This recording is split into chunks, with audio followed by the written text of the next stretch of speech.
Il y a 25 ans, le football portugais voyait débuter un des grands buteurs de ces dernières années, à mi-chemin entre le mythique et regretté Eusebio et le non moins légendaire Cristiano Ronaldo. En 1994, les premiers pas de ce gamin dans le football professionnel ont fait l'effet d'une bombe sur le championnat portugais. Brun avec des longs cheveux noirs et un look de pop star, souvent appelé jeune fille par les supporters, il avait le visage d'un enfant, mais une fois sur le terrain, il devenait un cauchemar pour les défenseurs, un tueur sans pitié. Voici l'histoire d'un buteur d'exception, voici l'histoire de Nuno Gomes.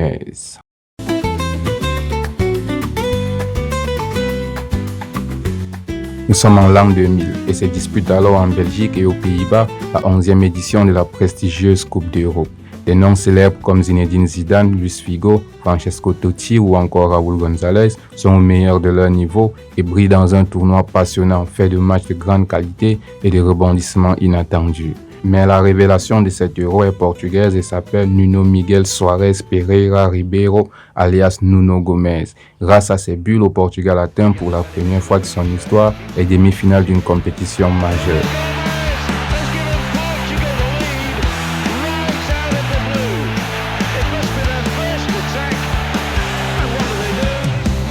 Pourtant, au départ, il a bien du mal à s'imposer en sélection.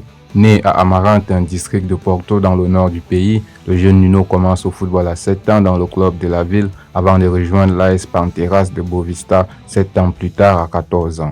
Dans l'un des plus vieux clubs du pays, Nuno Gomes a l'occasion de se former tranquillement, attendant d'avoir l'âge requis pour évoluer en professionnel.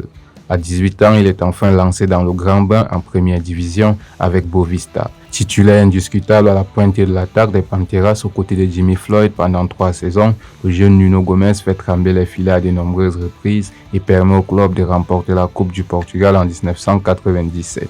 Avec son élégance naturelle et cet air juvénile qui trompe bon nombre de défenseurs, Nuno Gomes marque 31 buts sous le maillot à damier. Ses bonnes performances lui ouvrent les portes de la Seleção, mais aussi celles des plus grands clubs du pays. Convoité par le Benfica, il répond favorablement aux sollicitations du club lisboète et s'engage en sa faveur à l'intersaison 1997. Durant ces 3 premières saisons, Nuno Gomes et son fameux numéro 21 martyrisent les défenses adverses. De loin, de près, de la tête, du droit, du gauche, toutes les options sont bonnes pour marquer au nez et à la barbe des défenseurs. Nuno Gomes est une véritable pile électrique, rapide et technique, très dure à suivre pour l'adversaire. Sur le plan collectif, Benfica ne remporte aucun trophée durant ces 3 saisons. Sur le plan personnel, c'est autre chose. En effet, Nuno Gomes remporte 2 fois le titre de meilleur joueur de l'année au Portugal. Une preuve de l'importance prise par le joueur au fur et à mesure des saisons. Cependant, sa présence en sélection fait débat vu qu'il n'a toujours pas ouvert son compteur but international.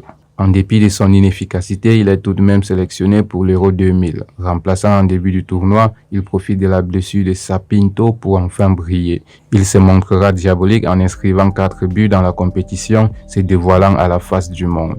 Le jeune avant-centre de 24 ans est désormais un joueur convoité par les écuries des championnats plus huppés.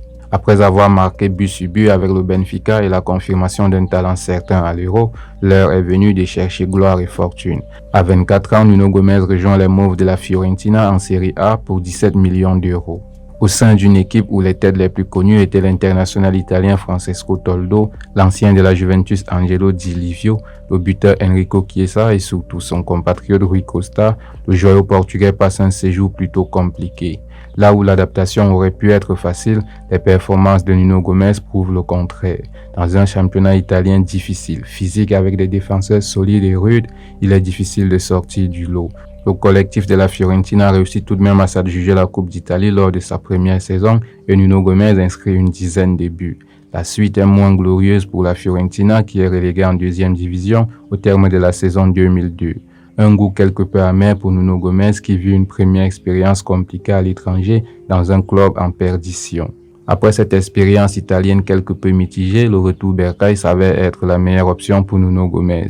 Le buteur portugais est de retour à la maison chez les Encarnados du Benfica, là où tout a commencé. Dans cette deuxième vie à Lisbonne, Nuno Gomes montre de nouveau l'étendue de son talent.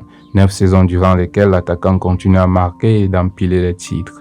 Avec Benfica, Nuno Gomes remporte 2 championnats, une Coupe du Portugal et 3 Coupes de la Ligue. Un beau pactole raflé qui constitue l'essentiel de ses trophées gagnés durant sa carrière.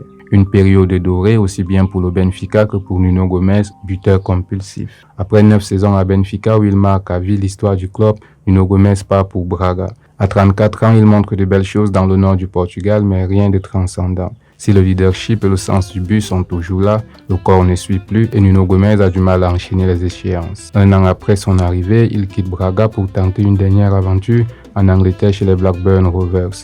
Là encore, pas de quoi pavoiser pour un joueur qui a malgré tout connu pratiquement 20 ans de carrière professionnelle. Au final, Nuno Gomes a eu une carrière rondement menée principalement au Portugal chez le Benfica, qui sera avec la sélection nationale ses deux faits d'armes. Un amour du club et du pays qui sont solidement ancrés en lui. En 80 sélections étendues sur 15 ans, Nuno Gomes a traversé les générations. Le buteur a été l'homme fort du Portugal à l'Euro 2000 et a assisté à la mise en orbite de Cristiano Ronaldo 4 ans plus tard dans cette même compétition. Malgré une éternelle concurrence avec l'immense Pedro Miguel Pauleta, Nuno Gomes a souvent été un joueur important pour le Portugal dans les années 2000.